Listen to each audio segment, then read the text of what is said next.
Halo, device-nya dulu.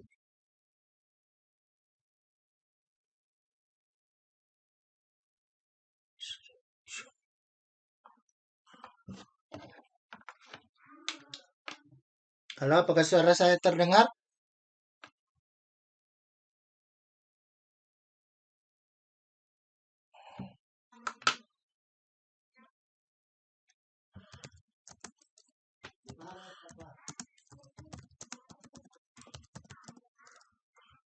Iya Pak, terdengar sih Pak.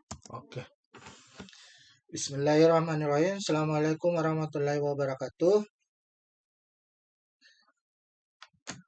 Waalaikumsalam warahmatullahi wabarakatuh.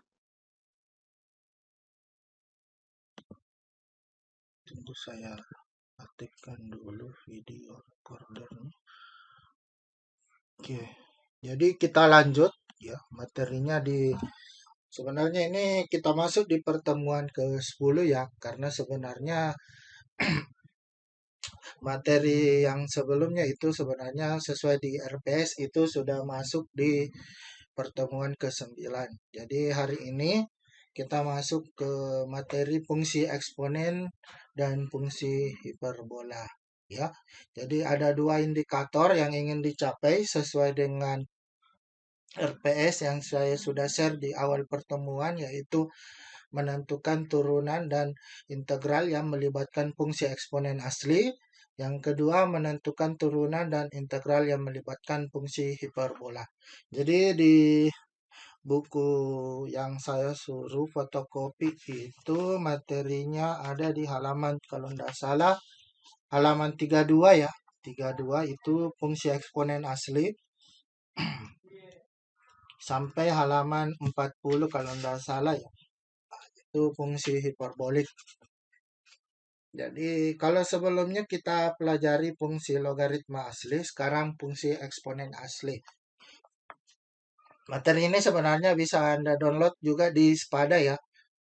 Saya sudah tautkan materinya.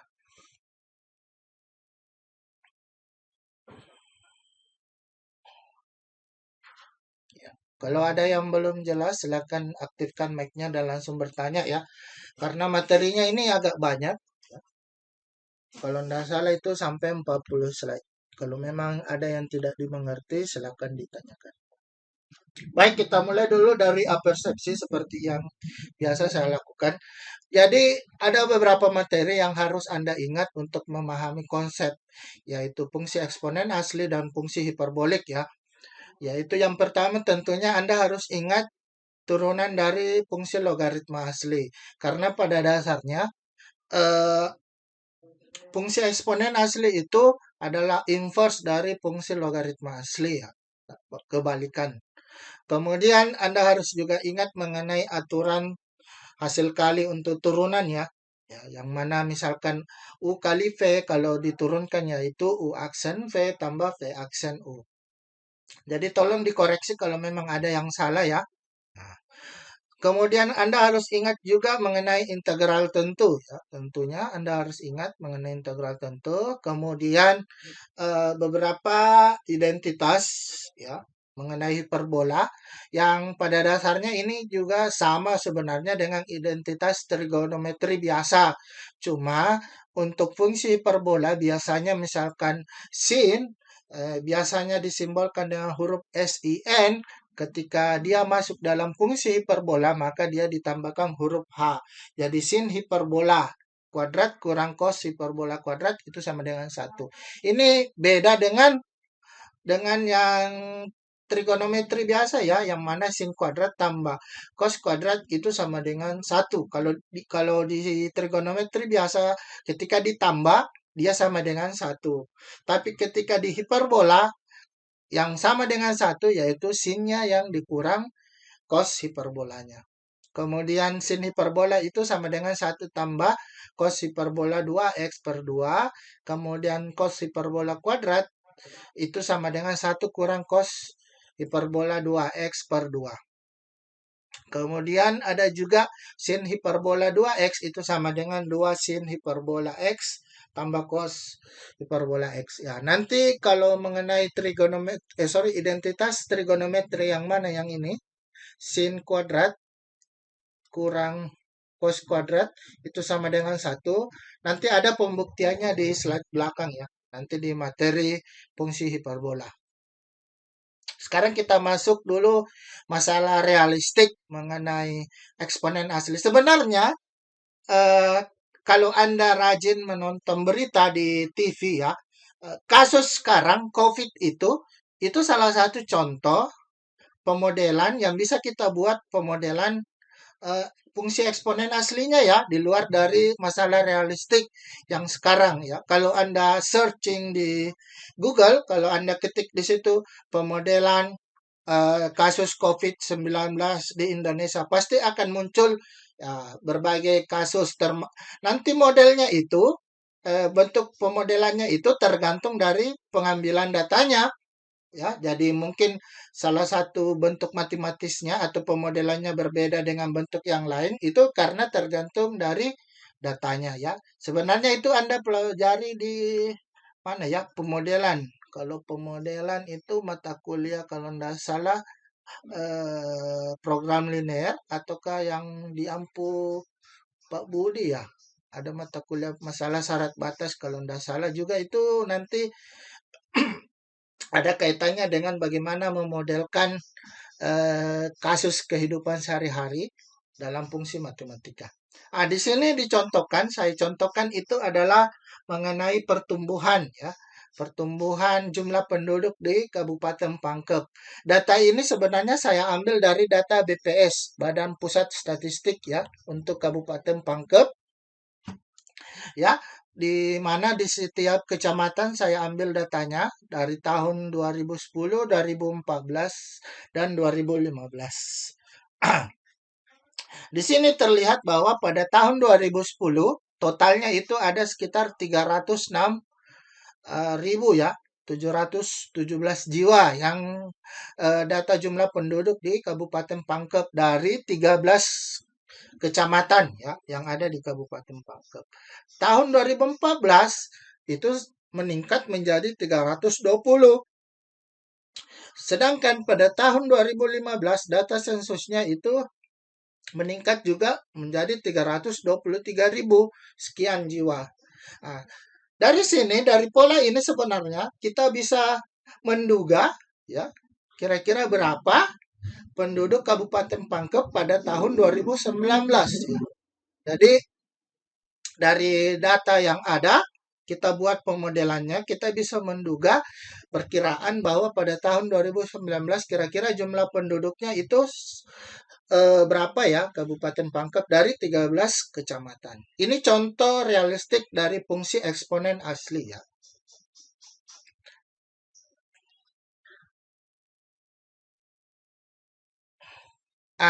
Sebelum kita menjawab masalah yang tadi ya, memakai konsep fungsi eksponen asli, tentu kita pelajari dulu materinya ya. Kita pelajari dulu materinya. Supaya nanti ketika kita menyelesaikan soal yang mengenai masalah realistik fungsi eksponen asli, kita bisa menjawabnya. Kita lihat dulu definisinya. Jadi, fungsi eksponen asli itu dikatakan dia adalah balikan dari fungsi logaritma asli. Jadi dia kebalikan atau inverse dari materi yang kita pelajari sebelumnya, ya, yaitu logaritma asli. Yang biasa disingkat dengan EXP ya. Jadi kalau kita buat misalkan X itu adalah eksponen dari Y, maka Y itu adalah logaritma natural dari X. Ya, jadi kalau misalkan X itu adalah E pangkat Y, ya, kalau ditulis ini seperti ini maksudnya E pangkat Y, maka Y itu adalah ln dari X. Maka Y itu adalah ln dari X. Huruf E ini biasa disimbolkan untuk bilangan real positif ya, yang unik. Sehingga nilai ln logaritma E itu sama dengan 1. Biasa nilai E-nya itu setara dengan bilangan Euler atau 2,718 sekian ya. Jadi itu ketetapan. Selain definisi, ada beberapa sifat-sifat yang harus Anda ingat juga. Pertama, ln X itu sama dengan X dengan syarat nilai X-nya itu lebih besar dari 0. Jadi ini berlaku ketika X-nya itu lebih besar dari 0. Jadi ln X itu sama dengan X. Sifat yang kedua yaitu ln Y itu sama dengan Y. Ya, untuk semua nilai Y. Jadi tidak ada batasan ya. Jadi semua nilai Y itu bisa. Tidak sama dengan sifat yang pertama tadi yang syaratnya X harus lebih besar dari 0. Kemudian sifat yang ketiga, misalkan ada dua bilangan real yaitu A dan B, ya. Kemudian eksponen pangkat A dikali eksponen pangkat B itu sama dengan eksponen A tambah B. Ya, jadi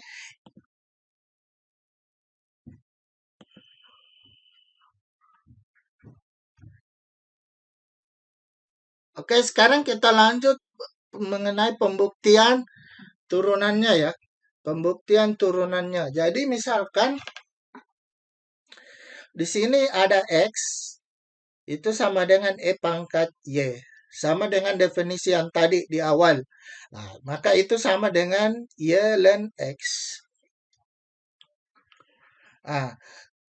Kemudian kalau misalkan kita putar Y sama dengan E pangkat X, berarti X itu sama dengan ln Y. Ya, jadi kita tukar posisinya yaitu X dengan Y. Lanjut. Sekarang kita sisa turunkan X, turunannya X itu kan 1. Ya, turunannya X itu kan 1. Kemudian turunan dari ln Y, ya sesuai dengan definisi yang pernah dipelajari sebelumnya, yaitu seper Y turunan dari Y. Kan? Berarti di sini seper Y kemudian dx kali Y. D per dx Y. Artinya Y diturunkan terhadap X. Tentu kalau di sini kita kali silang, maka diperolehlah Y ya. Nah, diperolehlah Y.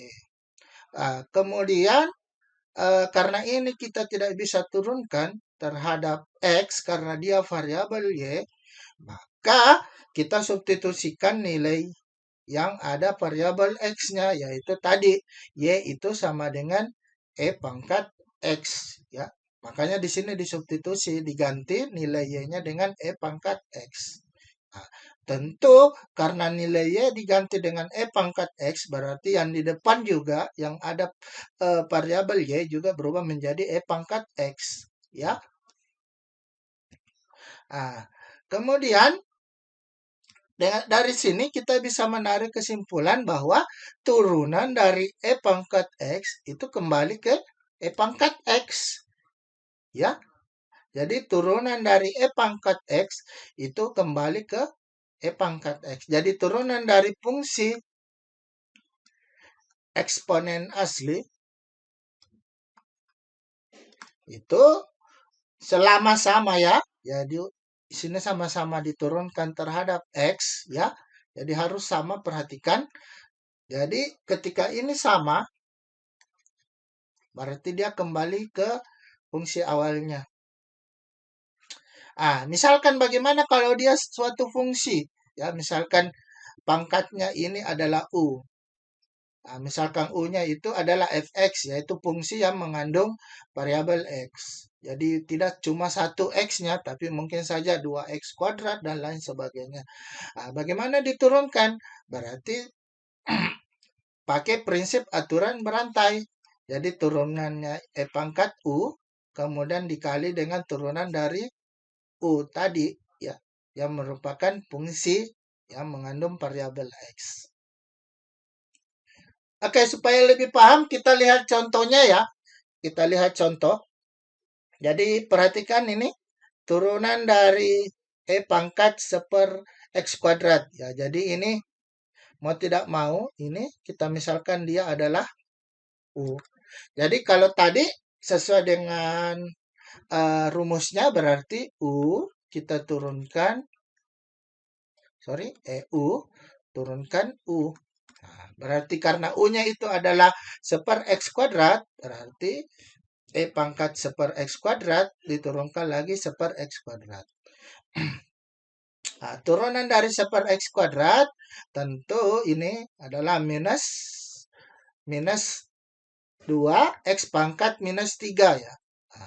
Kemudian ini X pangkat minus 3 boleh kita rubah ke bentuk bilangan berpangkat ya, negatif. Jadi dia berubah menjadi seper X pangkat 3 dikali dengan min 2. Maka sederhananya itu adalah minus 2 per X pangkat 3 E pangkat seper X pangkat 2 ya. Kalau kita pakai aplikasi GeoGebra, maka pakai coding derivatif, baru kita misalkan dia fx itu sama dengan E pangkat seper X kuadrat. Anda misalkan dulu, kemudian Anda tuliskan codingnya, derivatif F, maka dia akan diperoleh hasil yang sama tadi dengan perhitungan manual, yaitu minus 2 per X pangkat 3 dikali E pangkat seper X pangkat 2. Jadi secara visual gambarnya seperti ini. Yang warna hijau itu adalah fungsi fx-nya. Sedangkan yang warna biru itu adalah fungsi turunannya. Inilah yang dimaksud dengan fungsi eksponen asli ya. Fungsi eksponen asli. Seperti itulah gambar visualnya. Lanjut, contoh kedua. Coba Anda perhatikan. Jadi dicari turunan dari E pangkat 2X tambah ln X. Jadi ini adalah U. Kalau kita lihat, kita bisa akali dengan menggunakan sifat-sifat bilangan berpangkat ya. Jadi seperti yang tadi kalau tidak salah sifat ketiga, E pangkat A tambah B itu sama dengan E pangkat A kali E pangkat B. Ya, seperti itu. Jadi dari sini kita bisa lihat, berarti dia berubah menjadi E pangkat 2X dikali E pangkat ln X. Nah, sekarang ini kan berbentuk U kali V. Maka dipakailah sifat turunan U kali V, yaitu U aksen V tambah P aksen U. Ya, U aksen V tambah V aksen U. Makanya di sini Anda lihat, saya beri warna biru untuk yang U, ya, U aksen. Nah, kemudian yang P nanti P aksen itu nanti yang luas kanannya, ya, juga dengan warna yang sama.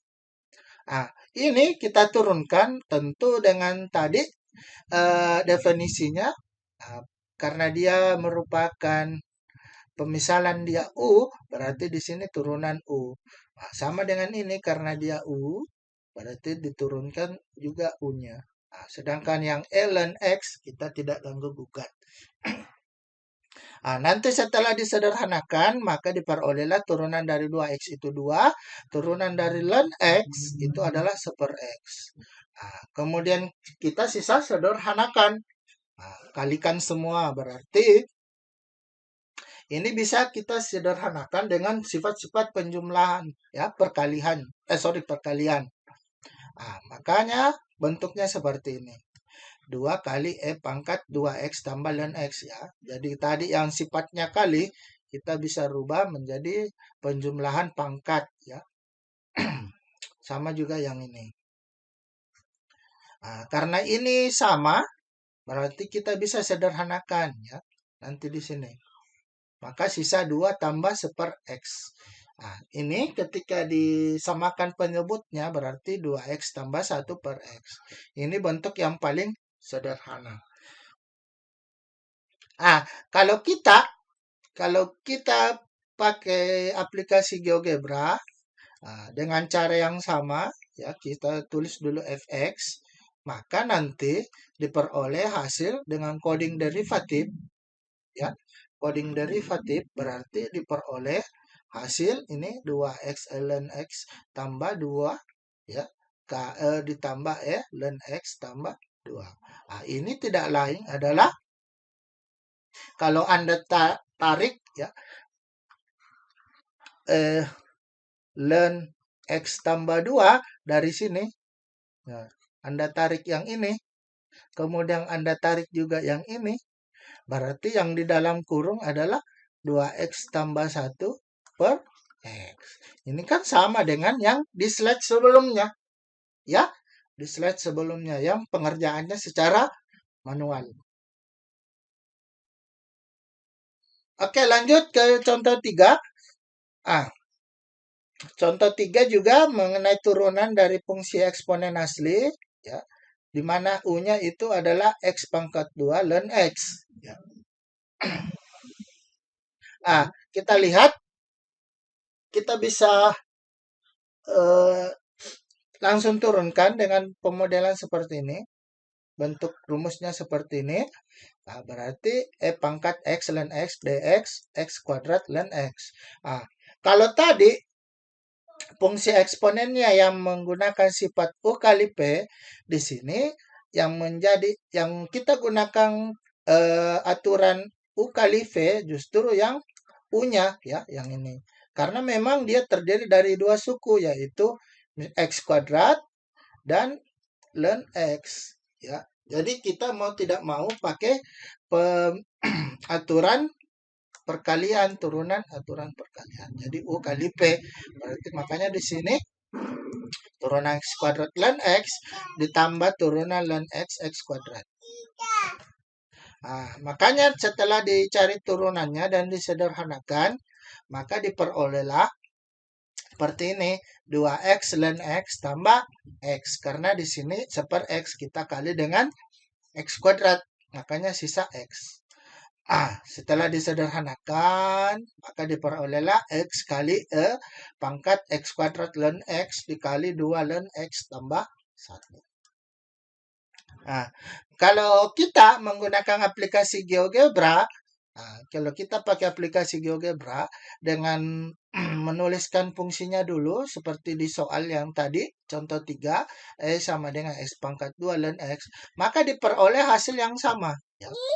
Meskipun bentuknya belum sesederhana dengan pengerjaan secara manual. Tapi kalau kita sederhanakan ini, ya, sederhanakan, ini tidak lain adalah pangkat X kuadrat ln X. Maka ini yang kita sederhanakan. Masing-masing. Maka yang di dalam kurung sisa X tambah X-nya boleh juga karena sama-sama ternyata mengandung variabel X, berarti boleh X di sini.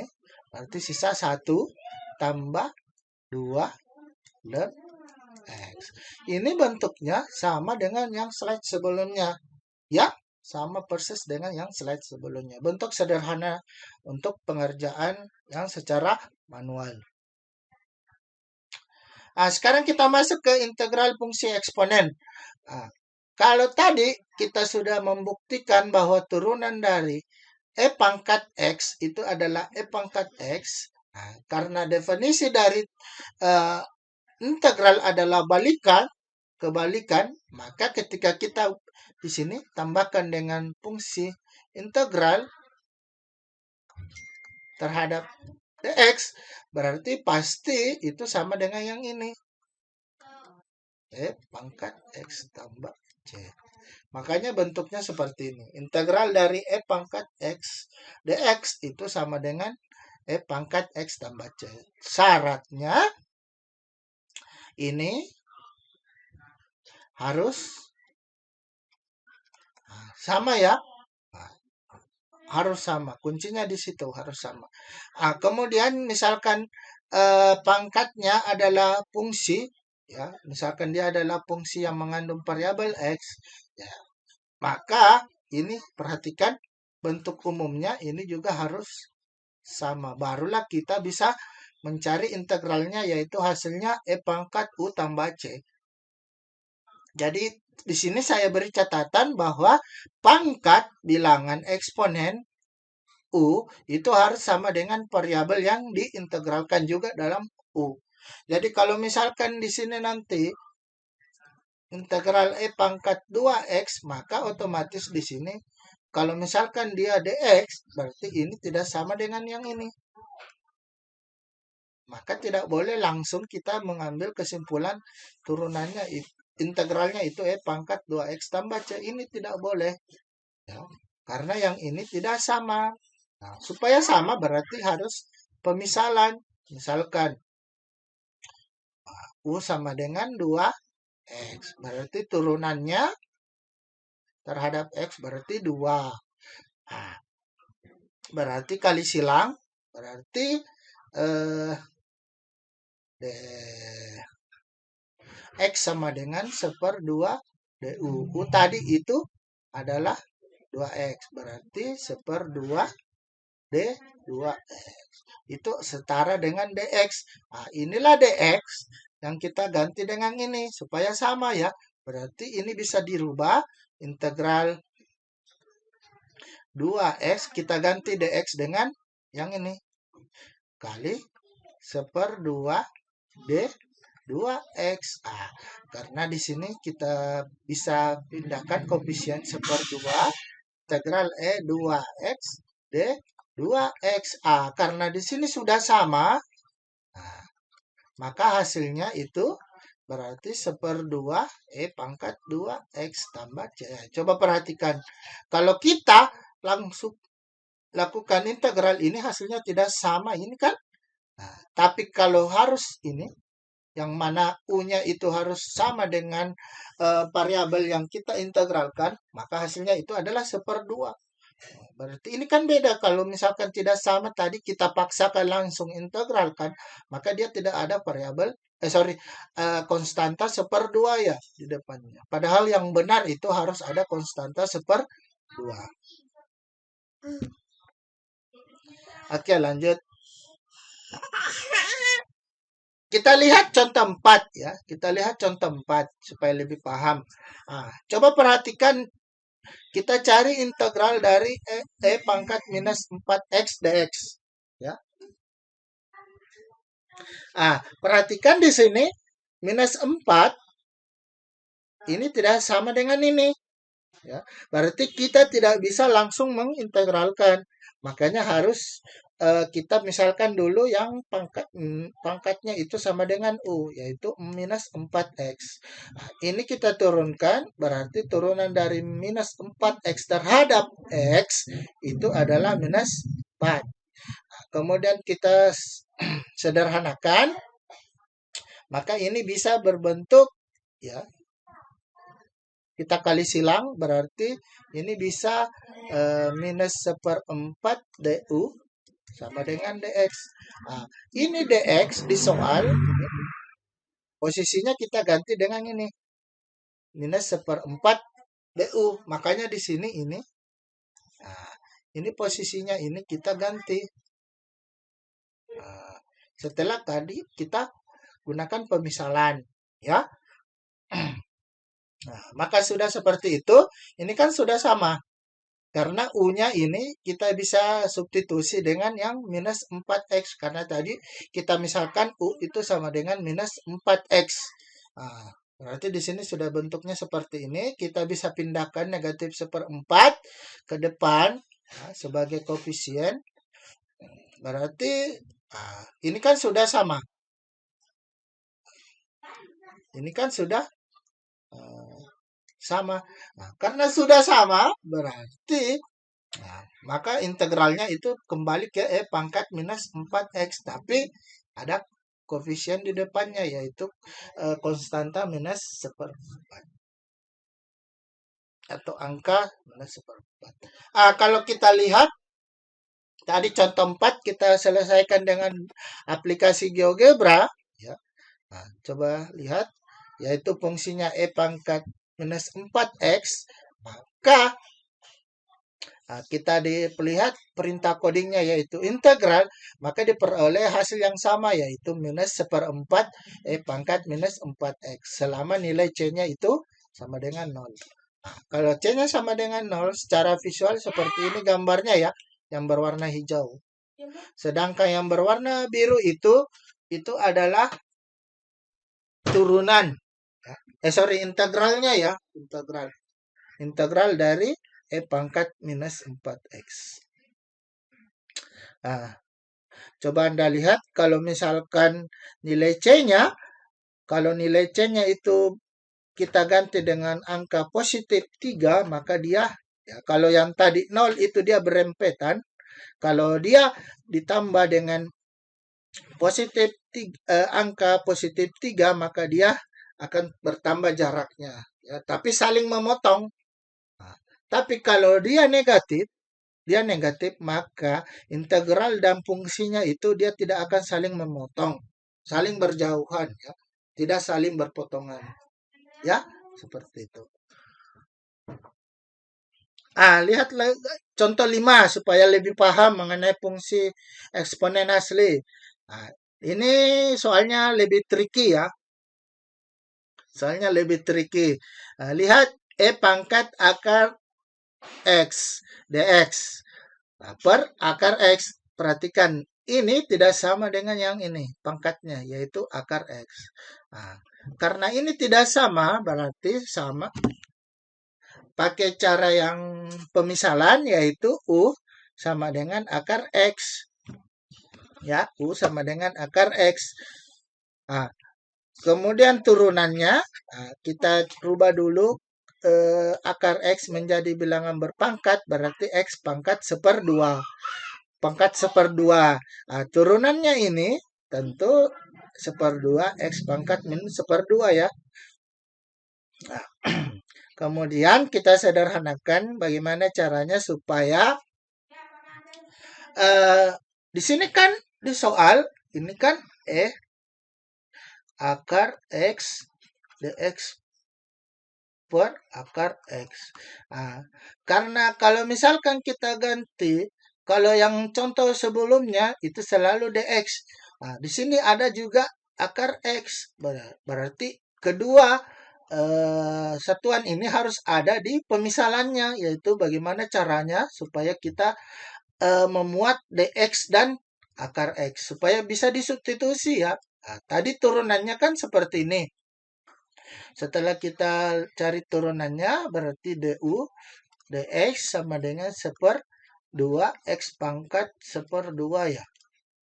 Ah, ini bagaimana caranya supaya dx dan akar eh, x pangkat 1/2 itu gabung supaya bisa di substitusi langsung ya. Nah, jadi kita kali silang berarti du nah, sama dengan dx per ini x pangkat 1/2 kan bisa kita rubah menjadi akar x kan. Nah, berarti 2 ini bisa pindah. Berarti 2 du. Ya, seperti itu. Berarti ini tadi kalau di soal ini dx per akar ini setara dengan 2 du. Jadi kalau di soal di sini ini nah, ini kita ganti dengan 2 du. Ya. Tak? Seperti itu ya. Nah, makanya di sini kita bisa pindahkan 2 ke depan. Kemudian U-nya ini kita ganti dengan akar X.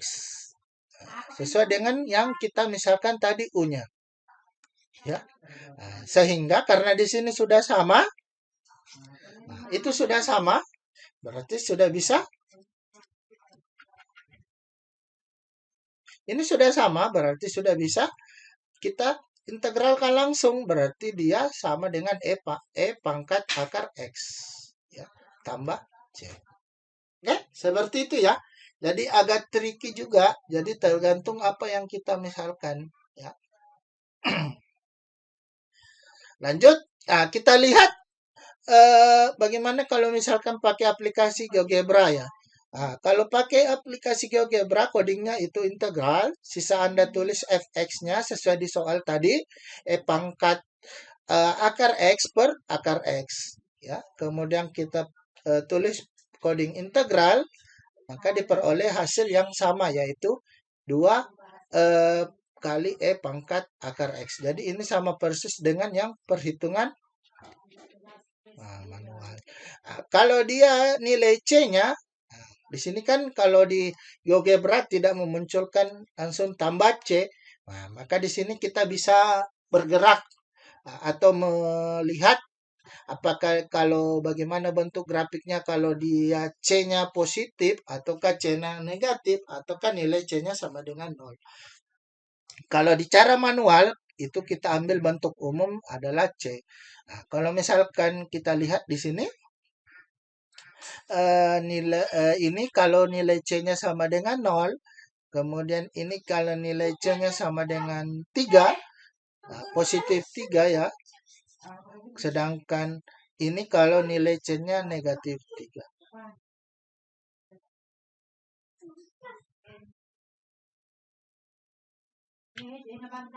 Oke, kita lihat contoh ke-6. Kasusnya ini mengenai integral tentu. Jadi beda dengan yang sebelumnya yang mana tidak memiliki batas. Ya, tentu cara penyelesaiannya prosesnya sama, sisa nanti ditambahkan langkah substitusi ya. Coba Anda perhatikan, di sini fokus pada bilangan eksponennya ya. Kemudian fokus juga pada pangkatnya yaitu minus 3x kuadrat. Tentu karena ini dengan dx itu tidak sama, maka kita tidak bisa langsung mengintegralkan. Ternyata di sini ada lagi satu suku yaitu x ya. Maka otomatis ketika nanti kita misalkan U, mau tidak mau harus memuat x dan dx ya. Ini harus ada termuat. Du itu harus sama dengan x dx. Sekarang kita coba, misalkan U itu sama dengan 3, negatif 3 x kuadrat, maka kita turunkan berarti du per dx itu sama dengan turunannya berarti minus 6x dx. Tadi di soal kita katakan harus memuat x dan dx. Berarti ini harus bergabung, maka harus kali silang ya. kali silang. Makanya di sini sisa DU minus 6X ya. Sorry, ini belum ada. DX ya. Nah, karena yang diharuskan cuma X dx, maka minus 6-nya itu bisa pindahkan ke ruas kiri sebagai pembagi. Makanya di sini bisa minus 1/6 DU sisa X dx. Nah, karena ini sudah X dx sama dengan yang kita butuhkan di soal, maka kita bisa langsung substitusi. Ya, sisa kita ganti yang ini X dx dengan 1/6 negatif 1/6 DU. Kemudian U-nya kita ganti dengan negatif 3X kuadrat. Nah, supaya sama dengan yang ini. Nah, ini kan sudah sama. Nah, berarti kalau sudah sama, berarti sudah bisa digunakan cara integral untuk fungsi eksponen asli.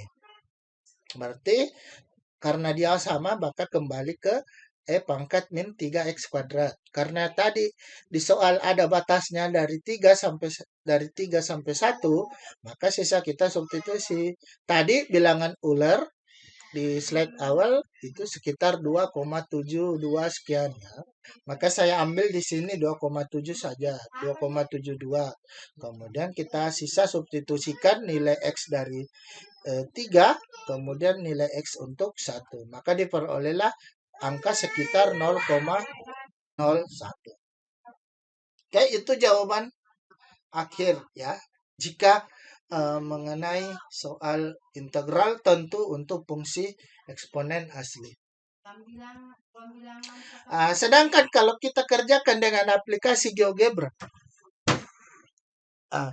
dengan aplikasi GeoGebra, coba Anda lihat codingnya yaitu sama integral, sisa kita substitusi batas atas dan batas bawahnya, kemudian kita tulis fungsinya yaitu X pangkat min 3X kuadrat, maka dengan perintah coding integral, kemudian batas bawahnya tadi 1, batas atasnya 3, maka diperoleh hasil yang sama dengan perhitungan secara manual, yaitu sekitar 0,01.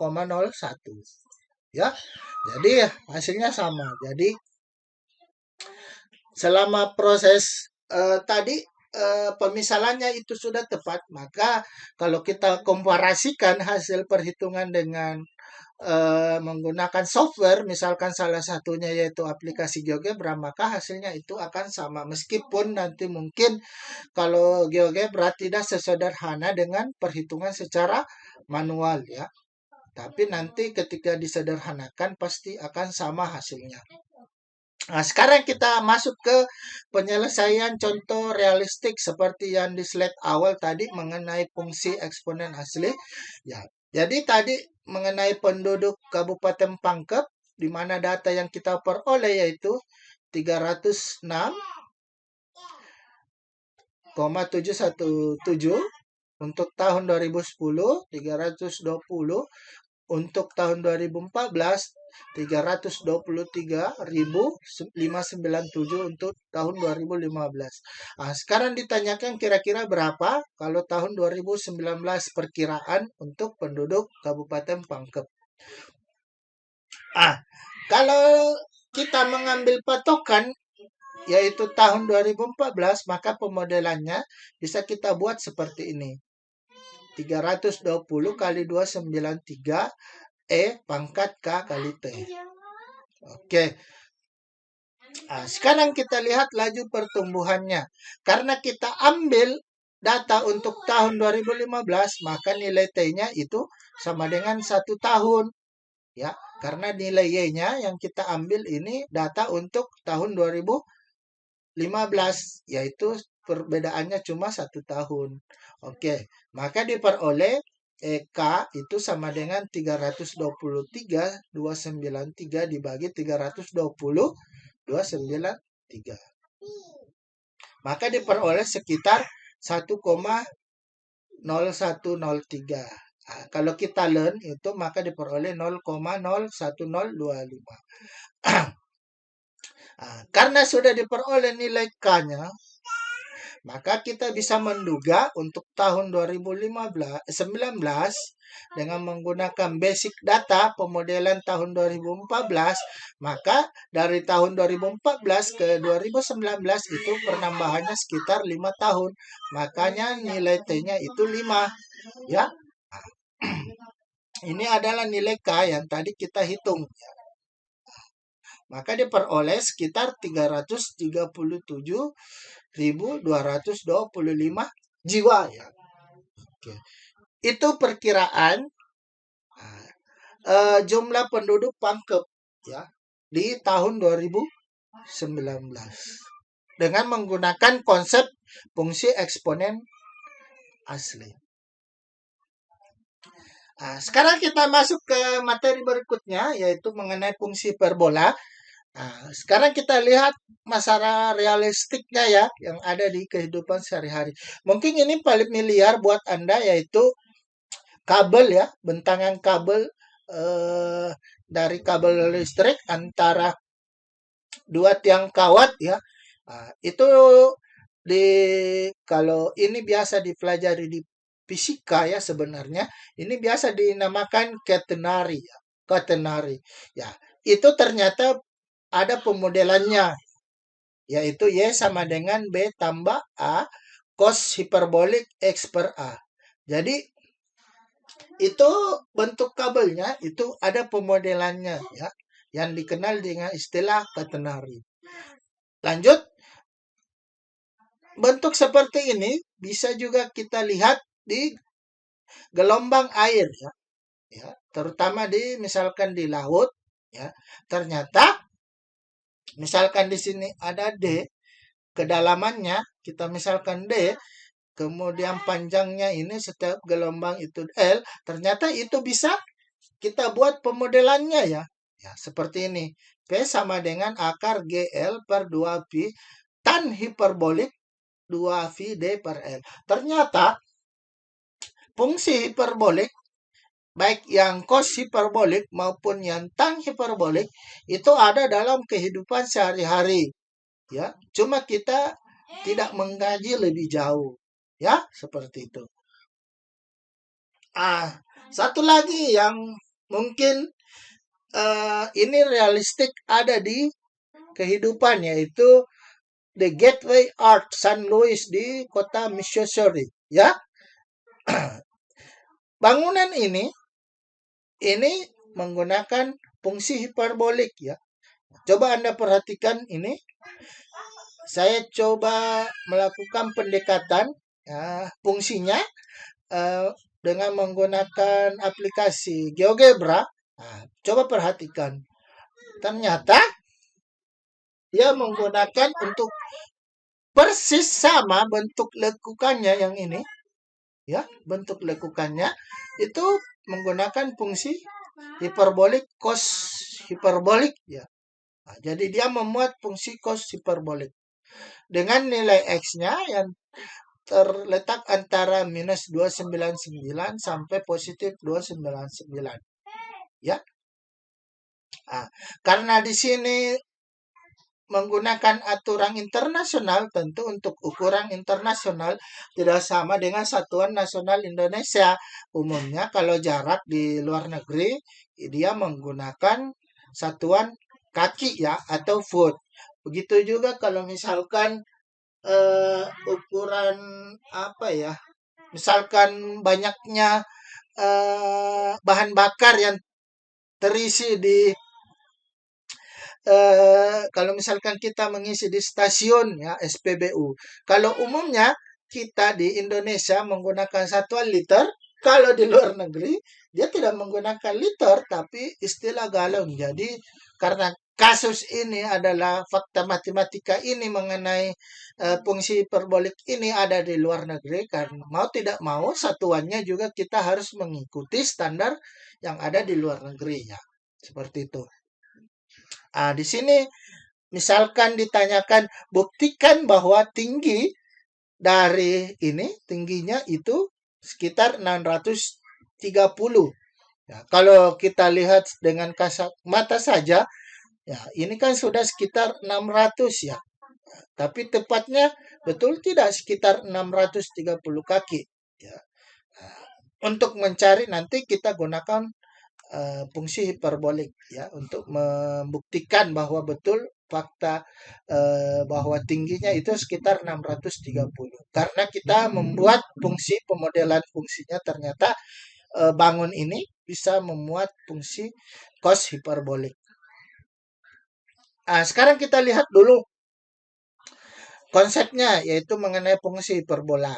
Nah, sekarang kita lihat salah satu contoh fungsi hiperbola yaitu kalau misalkan di trigonometri kita mengambil fungsi x pangkat 2 tambah y pangkat 2 itu sama dengan r pangkat 2 ya.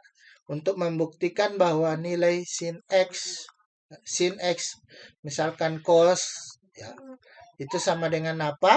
Tapi kalau misalkan di fungsi hiperbola, maka kita ambil fungsi x pangkat 2 kurang y pangkat 2 itu sama dengan 1 untuk membuktikan bahwa nilai sin hiperbolik itu berapa dan cos hiperbolik itu berapa. Maka di sini kita lihat sin hiperbolik x, nilai x-nya itu yang mana yang ini.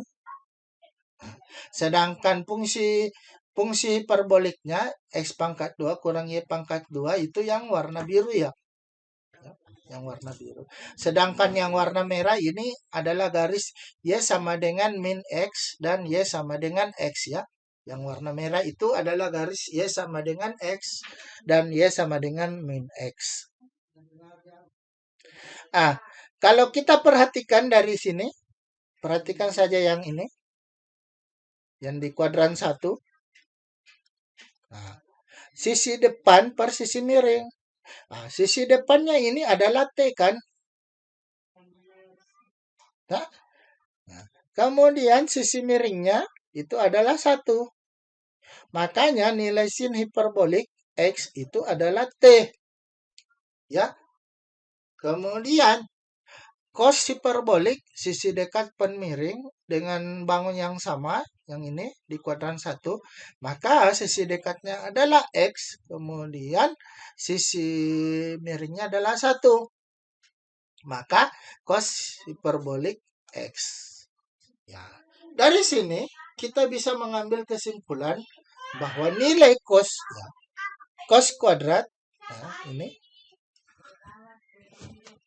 ya, cos kuadrat X ketika dikurangi sin kuadrat X itu pasti akan nilainya sama dengan 1. Kenapa kira-kira? Karena X itu sama dengan ini, lihat ini itu sama dengan setara dengan yang X kan, ini sumbu X. Makanya ketika ini kita substitusi ini S ini, nah, substitusi ke sini, nah, kemudian y-nya itu kita juga ganti, nah, maka ini 2 mengarah ke sini, ya, oke, dia mengarah ke sana. Maka itulah yang tadi di slide awal identitas trigonometri untuk fungsi hiperbolik bahwa cos hiperbolik kuadrat x kurang sin kuadrat hiperbolik x itu sama dengan 1. Dari situ sebenarnya mengapa identitas itu ada. Syaratnya cosnya itu harus lebih besar dari atau sama dengan 1, sedangkan nilai sinnya itu boleh dari negatif ta hingga sampai positif ta hingga.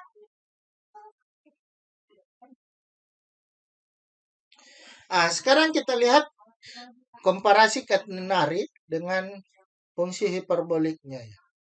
Mengapa dari gambar katenari itu kita bisa katakan bahwa dia mirip atau masuk dalam fungsi hiperbola ya.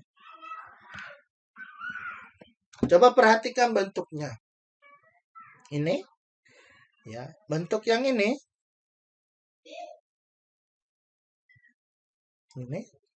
untuk nilai A itu mirip dengan yang ini, ya. Nah, kalau kita buat bentuknya, pemodelannya dalam matematika seperti ini, ya. Nah, ini mirip dengan yang ini ketika kita putar sejauh 90 derajat. Ya, ketika kita putar sejauh 90 derajat. Jadi modelnya ini mirip kan dengan yang ini. Dari bentuk umum suatu fungsi hiperbola. Ya, makanya itu katenari kita meskipun secara visual bukan dari kiri dan kanan, dia dari atas ya, tapi ketika dia diputar ya sejauh 90 derajat positif ya, maka dia modelnya mendekati fungsi hiperbolik. Makanya dia masuk kategori fungsi hiperbolik. Ah, kita lihat definisi fungsi hiperbola ini sebenarnya juga ada di buku Anda ya. Bahwa sin hiperbolik sin hiperbolik X itu sama dengan E pangkat X kurang E pangkat min X per 2. Jadi itu sama ternyata dengan fungsi eksponen asli berpangkat X dikurang fungsi eksponen asli berpangkat negatif X dibagi 2. Begitupun dengan cos hiperbolik X itu sama dengan E pangkat X tambah E pangkat min X per 2. Oke, lanjut tan hiperbolik itu sama dengan sin hiperbolik X dibagi cos hiperbolik X. Nah, kotangan hiperbolik itu sama dengan cos hiperbolik dibagi sin hiperbolik. Sekan hiperbolik itu sama dengan seper cos hiperbolik. Kosekan hiperbolik itu sama dengan seper sin hiperbolik. Nah, terakhir tadi yang kita buktikan bahwa cos hiperbolik kuadrat dikurangi sin hiperbolik kuadrat itu sama dengan 1. Ya, inilah definisi dari fungsi hiperbolik. Sekarang kita lihat secara visual bagaimana sih bentuk dari cos hiperbolik ya. Nah, kalau kita lihat dari definisi, makanya ini saya pakai GeoGebra, tapi saya bentuk dari pendefinisian tadi supaya lebih gampang, yaitu dari E pangkat X tambah E pangkat min X, itu katanya sama dengan cos hiperbolik. Kalau tambah itu sin ya, sorry. Nah, kalau cos kurang ya. Begitupun yang tangan saya bentuk semuanya dari fungsi eksponen ya. Sekan juga dan kosekan juga saya bentuk dari fungsi eksponen. Untuk menggambarkannya saya pakai aplikasi GeoGebra ya, secara visual. Nah, sekarang kita masuk ke konsep turunan ya. Bagaimana menurunkan fungsi hiperbolik ya. Bagaimana menurunkan fungsi hiperbolik. Misalkan saya mau mencari turunan dari sin hiperbolik sin hiperbolik X, saya ambil dari definisi untuk lebih gampang. Ya.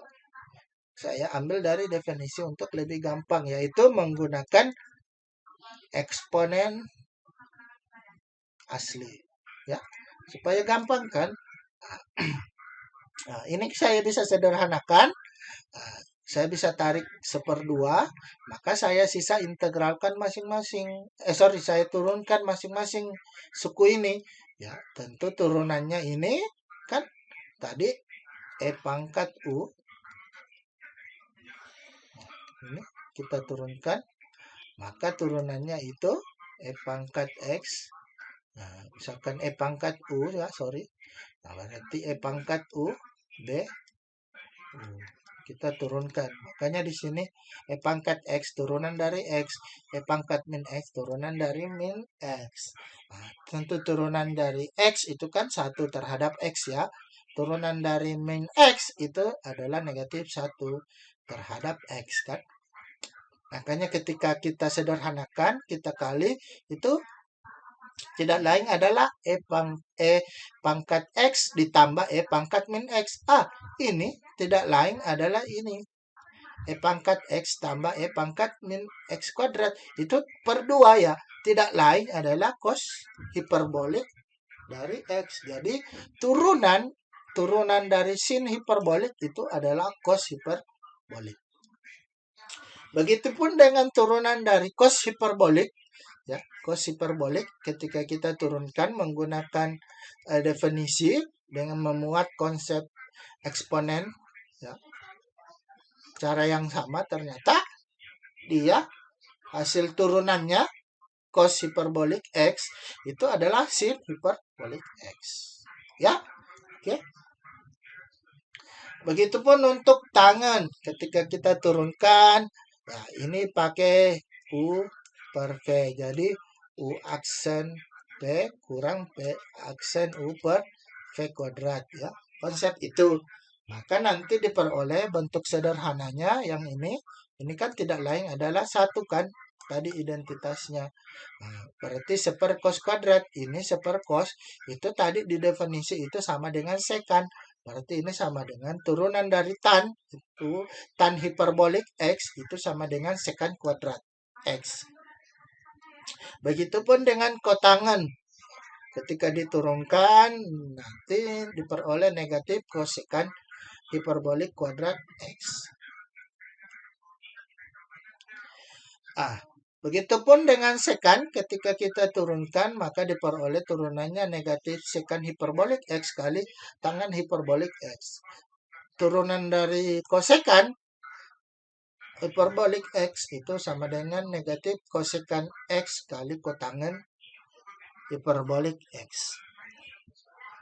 Oke, sehingga dapat ditarik kesimpulan bahwa misalkan kalau sin hiperbolik X itu turunannya cos hiperbolik X. Cos hiperbolik X turunannya sin hiperbolik X. Tangen hiperbolik X itu turunannya sekan kuadrat X. Dan sampai kosekan kosekan X itu turunannya negatif kosekan X kotangan X. Nah, kalau misalkan ini tidak dalam X saja, misalkan dia adalah fungsi, misalkan di sini U dengan Vx, maka polanya itu sama dengan yang sebelumnya, yaitu turunannya, ini misalkan turunan dari sin hiperbolik U, itu kan cos, ya, maka di sini cos hiperbolik U. Sisa diturunkan lagi, pakai aturan berantai ya, turunkan lagi yang U-nya. Seperti itu. Ini kan pakai konsep aturan berantai. Lanjut, integralnya. Kalau integral tentu inverse dari yang tadi ini yang kita simpulkan, ya. Tentu kalau misalkan ini kita beri tanda integral, maka dia kebalikannya adalah sin hiperbolik X. Integral dari sin hiperbolik X, maka cos hiperbolik X. Ya. Integral dari sekan kuadrat, ya, maka tangan X. Integral dari kosekan hiperbolik kuadrat, itu adalah negatif kotangan X. Sampai nanti integral kosekan X kali kotangan X, itu adalah negatif kosekan X. Oke, seperti itu ya untuk integral dari beberapa fungsi hiperbolik. Sekarang kita lihat contoh supaya lebih paham. Seperti yang tadi, ini kan tidak dalam bentuk cuma U, tapi dia adalah fungsi ya. Makanya di sini kita harus rubah dulu cos kuadrat. Cos kuadrat itu kita bisa rubah menjadi 2 cos ya, 2 cos 3x ya. dx cos 3x kurang 1. Ini kita bisa ini dari mana? Dari turunannya. Ya. Kita turunkan. Seperti ini. Turunan dari cos hiperbolik itu adalah sin hiperbolik. Kemudian pakai prinsip aturan berantai, berarti yang ini kita turunkan, ya. Maka diperolehlah turunan dari 3x kurang 1 yaitu 3 ya. Makanya di sini 2 kali 3, makanya di sini hasilnya adalah 6 ya. Maka hasilnya untuk cos hiperbolik kuadrat 3x itu adalah Itu adalah 6 cos 3x sin hiperbolik 3x. Ya, ini pakai prinsip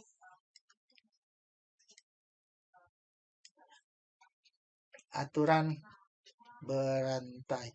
Jadi kita turunkan dulu pangkatnya, makanya di sini dia 2, kemudian pangkatnya hilang, makanya sisa pangkat 1. Kemudian kita turunkan lagi cosnya, ya, yang ini, ya, fungsinya. Maka turunan fungsinya tadi pakai yang prinsip yang sebelumnya, yaitu karena dia ini adalah U. Makanya hasilnya di sini 6 cos hiperbolik 3x kurang 1 kali sin hiperbolik 3x, ya. Kalau kita pakai aplikasi GeoGebra, cara penulisannya tetap sama, cos hiperbolik kuadrat, maka diperoleh hasil yang sama, yaitu 6 sin hiperbolik 3x kurang 1 kali cos hiperbolik 3x kurang 1. Jadi hasilnya sama dengan pengerjaan yang manual dengan yang pakai aplikasi GeoGebra. Oke, sekarang kita coba selesaikan contoh eh, yang menjadi masalah realistik dari suatu fungsi hiperbola tadi, yang mana tadi kita disuruh membuktikan bahwa tinggi tinggi dari bangunan itu apakah betul sekitar 630 kaki, ya. Nah, kalau kita lihat nilai X-nya itu tentu kita mulai dari tadi cos hiperbolik ini sesuai dengan definisi itu sama dengan cos X itu sama dengan E pangkat X ditambah E pangkat min X per 2.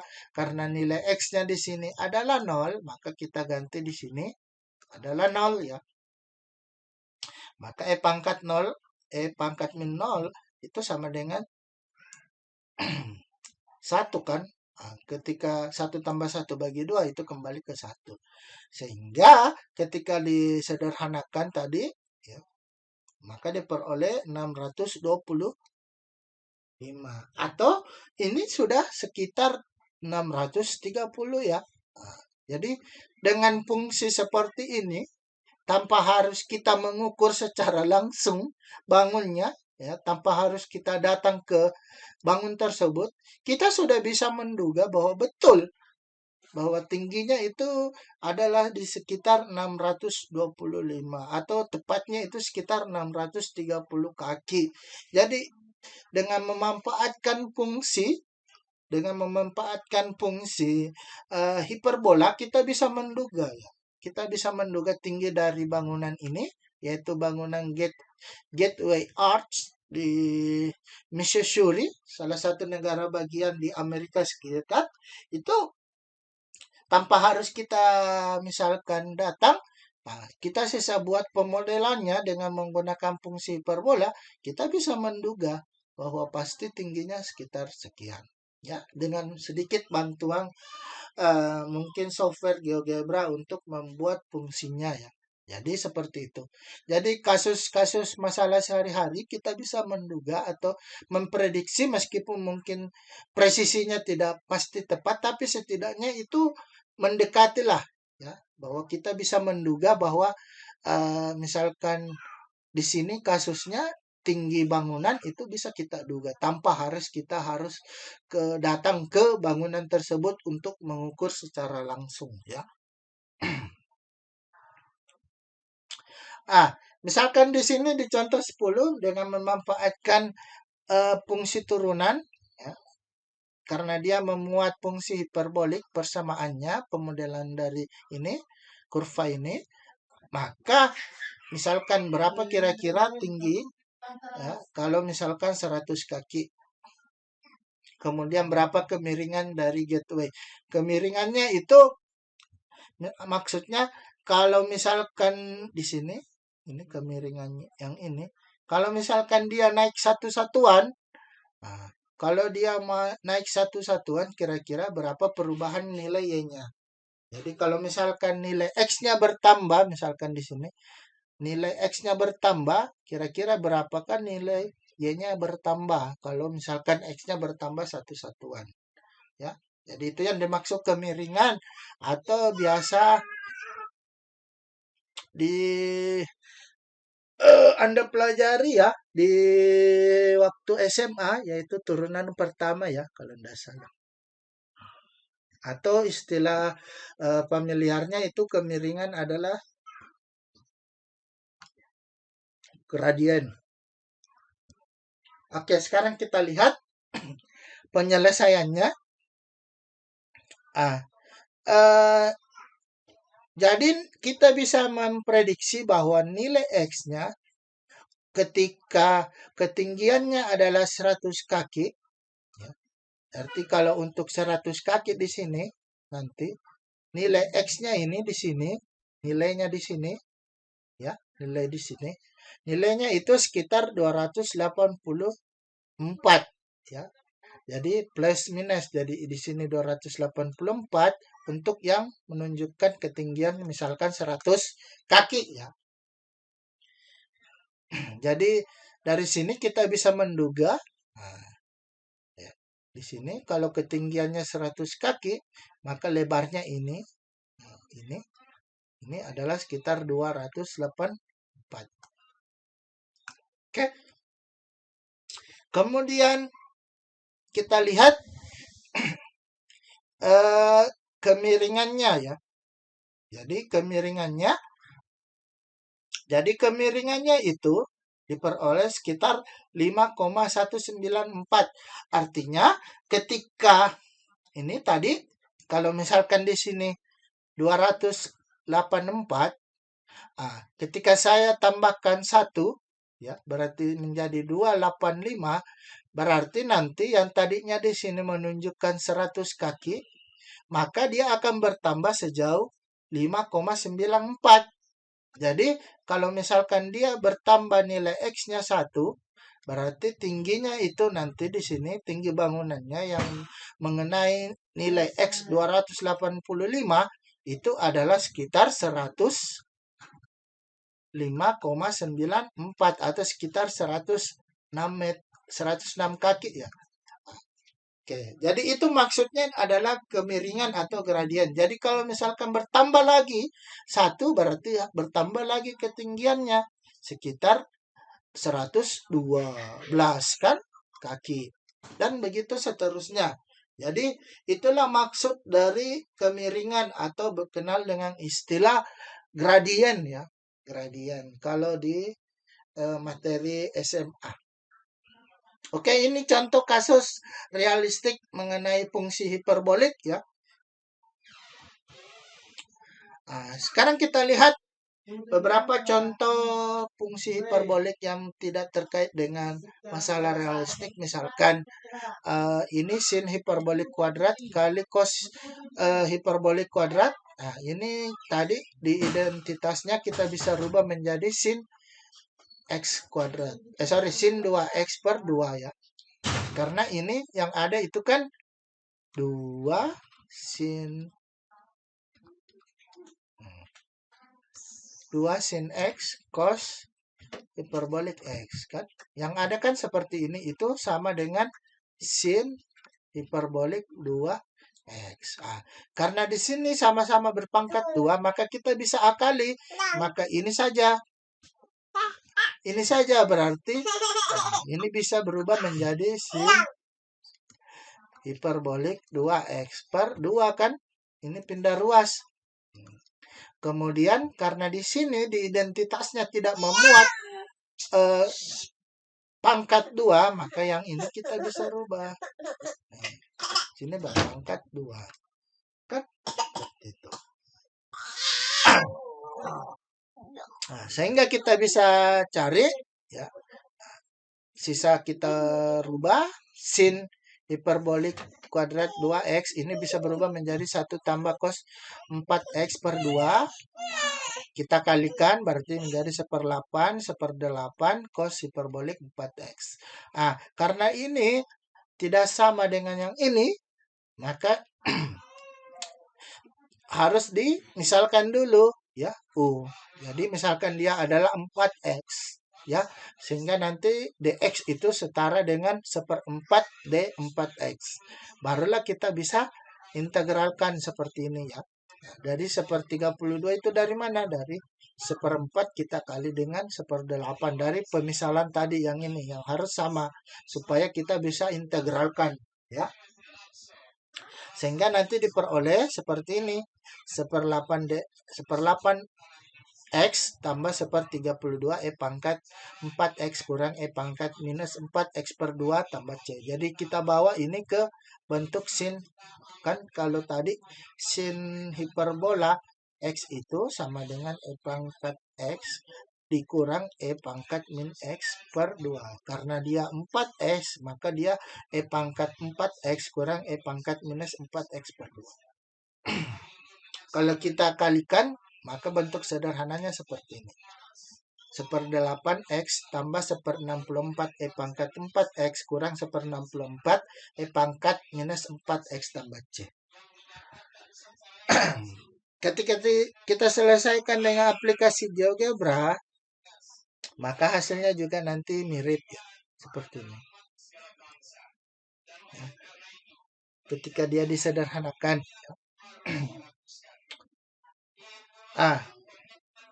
Contoh 12 ya, pakai prinsip identitas juga sama dengan yang tadi. Contoh 11, mencari integral fungsi hiperbola. Jadi karena soalnya adalah tang kuadrat X, maka kita bisa rubah menjadi 1 kurang sek kuadrat supaya lebih simpel penyelesaiannya. Nah, ini kita pisahkan jadi integral dulu, integral dx, kemudian dikurang integral secant kuadrat. Tadi secant kuadrat kan integralnya adalah tan kuadrat x. Tan hiperbolik x. Kemudian integral dari dx 1 ya. 1 dx itu adalah x. Maka hasilnya adalah x kurang tan hiperbolik x tambah c. Nah, kalau kita pakai aplikasi GeoGebra, perintah codingnya integral, maka hasilnya juga akan sama. Ya. Tapi ini dia rubah ke dalam bentuk eksponen ya. Jadi tan hiperboliknya kita bisa rubah ke dalam bentuk eksponen. Ya seperti itu hasilnya kalau kita menggunakan software GeoGebra. Jadi dia membawa ke fungsi eksponen ya. Dari misalkan integral dari suatu fungsi hiperbola. Makanya tadi penting diperkenalkan juga definisi ya. Apa itu keterkaitan fungsi hiperbola dengan fungsi eksponen. Oke, kita lanjut ke contoh 13. Ya, sama sebenarnya pakai identitas, tekniknya pakai identitas, kemudian juga pakai substitusi ya. Nanti diperoleh hasilnya seperti ini. Nah, kalau kita lihat juga hasilnya sama ya. Meskipun dia dalam bentuk eksponen. Nah, sekarang kita lihat bagaimana menyelesaikan konsep integral dari fungsi hiperbola untuk masalah realistiknya ya. Jadi menggunakan konsep hiperbola, integral fungsi hiperbola untuk menyelesaikan masalah realistik ya. Kita lihat, misalkan ada pemodelannya seperti ini, ada soal, kira-kira ditanyakan berapa total area di bawah lengkungan. Jadi berapa kira-kira semua ini areanya. Oke, ditanyakan seperti itu. Tentu karena di soal sudah ditentukan batasnya yaitu negatif 299 sampai positif 299, maka karena di soal di sini yang ini tidak sama ya, maka mau tidak mau dia harus dulu misalkan bahwa 0, sekian 33x itu sama dengan U ya. Turunannya itu pasti 0,11000 sekian. Kan? Sampai nanti dx-nya kita ganti dengan yang ini. Oke. Nah, maka dia bentuknya dx itu bisa diganti seperti ini. Ya. Nah, makanya di sini berubah jadi 1255 dibagi dengan yang ini tadi. Yang nilai dx-nya setara dengan yang ini. Makanya 125,1406 kita bagi dengan 0,0100033. Integral dari negatif 299 sekian sampai positif 299. Nah, di sini sudah sama kan yang ini dengan yang ini. Maka sudah bisa kita gunakan prinsip cos hiperbolik. Integralkan. Nah, nanti sisa diintegralkan. Untuk lebih gampang, ya berarti gunakan prinsip apa ya? Gunakan ubah ke definisi ya, yaitu arahkan ke eksponen atau bilangan fungsi eksponen asli. Karena eksponen asli tadi itu kan kita tadi sudah ada pendefinisian bahwa di bilangan itu setara dengan 2,7 sekian ya, supaya mencari nilai pastinya. Oke, nanti makanya di sini hasilnya seperti ini, ya. Oke, nah nanti hasil akhirnya setelah dikalkulasi yaitu sekitar 250.373,01 satuan luas, ya. Jadi itulah luas semua di sini, ya. Nah, luasnya perkiraan dari daerah di bawah lengkungan dari eh, bangunan gateway ya, bangunan gateway. Kalau kita menggunakan software GeoGebra, maka diperoleh hasilnya nah, mendekati ya, yaitu sekitar 250.450 ya. 250.450,32. Kalau perhitungan secara manual tadi sekitar 250,373 ya. Jadi tidak terlalu jauh lah. 250 juga 373, satuan luas. Jadi ini perhitungan secara manual. Ini menggunakan software. Jadi kenapa ini tidak tepat sama? Tentu karena tergantung dari pembulatannya ya. Nah, tentu kalau software itu pasti mengambil nilai E-nya tadi yang ini 2,72 sampai berapa angka di belakang koma. Tadi kita dengan perhitungan manual kita cuma ambil angka 2,72. Makanya tidak tepat sama ya. Tapi sekitar 250.000 ya satuan luas.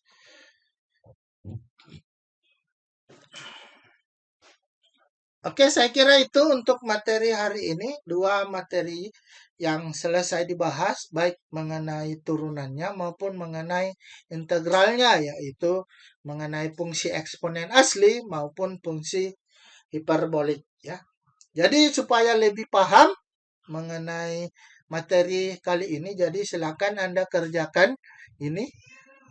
Tugasnya ada berapa ya? Cuma 5 nomor. Ya, jadi nomor 1 itu silakan Anda selesaikan bagian E di halaman 41 di buku paketnya yang ini. Nah, yang ini halaman 41 nomor 1E ya, 1E. Maksudnya ini 1E ya. Kemudian yang sorry.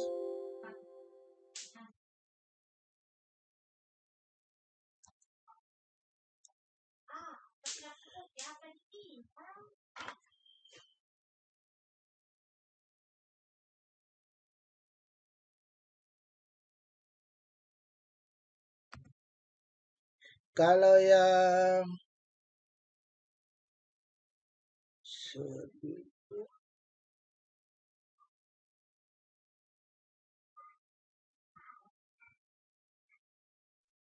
Nah, kalau yang nomor 2, kerjakan nomor 2 bagian D dan E. Ya. Kalau yang 3, kerjakan soal nomor 4. Ya. Kalau yang nomor 4 itu soal yang mirip dengan yang saya contohkan, yaitu pemanfaatan konsep turunan di fungsi hiperbolik. Sedangkan nomor 5 juga pemanfaatan konsep integral di fungsi hiperbolik. Ya. Contoh nyata realistik. Oke, saya kira itu yang kita mau pelajari hari ini sesuai dengan indikator di slide awal, yaitu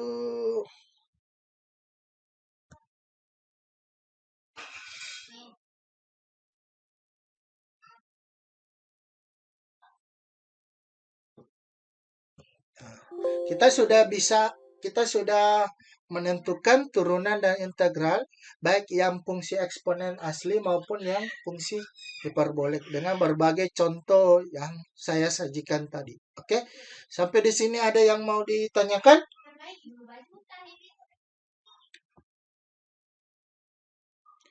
Oke, kalau enggak kita lihat absennya dulu. Kalau enggak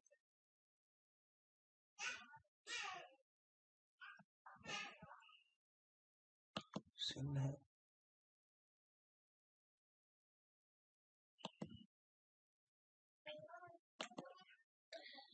Jannah Kansul Nur Alawiyah Nur Jannah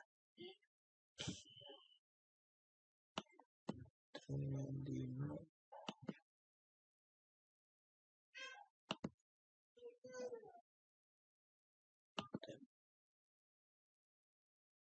Kansul Arlinda Sucitra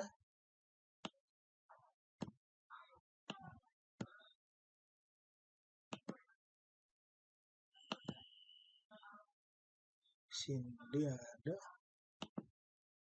Arlinda ada, Wan Nur Hikmah, Cindy ada,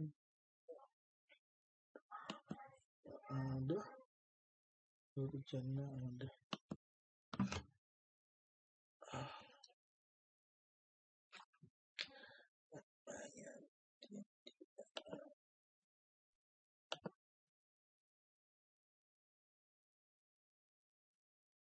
Wandi juga tidak ada ya?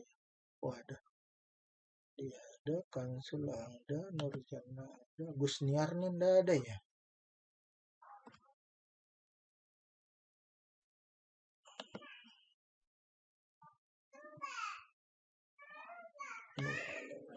Oh ya, Gusniar nih tidak ada. Nanti saya cek ulang ya untuk mengenai yang bisa join karena terkadang mungkin pada saat sesi absensi mungkin karena jaringan atau kuotanya ya nanti saya cek ulang nanti di setting setting untuk Huawei aplikasi Huawei Meeting ini ya. Oke, kalau ndak ada pertanyaan jangan lupa absensinya nanti akan aktif kalau ndak salah jam 3 ya. Sekarang sudah juga pas jam 3 nanti absensinya itu mulai jam 3 sampai jam 5 kalau tidak salah ya. Sedangkan untuk tugasnya itu masih tetap sama yaitu 7 hari pengerjaannya ya. Masih sama 7 hari waktu pengerjaannya untuk Anda submit di Spada ya. Oke, kalau tidak ada pertanyaan, saya akhiri sesi perkuliahan Kalkulus 2 kali ini untuk pertemuan ke-10 mengenai fungsi hiperbola dan fungsi eksponen asli. Saya akhiri dengan ucapan Assalamualaikum warahmatullahi wabarakatuh. Waalaikumsalam warahmatullahi wabarakatuh.